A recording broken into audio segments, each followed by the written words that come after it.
कल रात हमारे जहन में एक ख्याल आया। गुलशाह ने डायरी में लिखा है कि मंगनी की अंगूठी बारान ने डिजाइन करवाई थी। अगर हम मालूम कर लें कि वो किस कंपनी का डिजाइन है तो हमारे लिए वो पुख्ता सबूत साबित हो सकता है।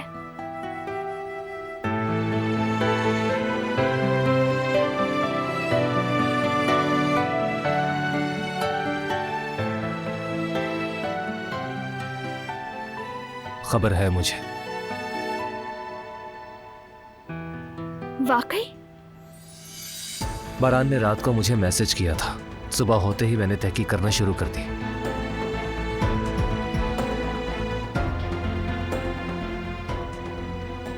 एक और बात भी है। बताओ फिर, क्या बात है? गुलशाह किसी साइकोलॉजिस्ट के पास जाती रही थी कुछ साल पहले, लेकिन मुख्तसर वक्त के लिए है। वेरी गुड, उससे बात करते हैं। मुझे नहीं लगता कि वो कुछ बताएगी। पेशेंट और डॉक्टर के बीच में एक एग्रीमेंट होता है, वो लोग छुपाते हैं।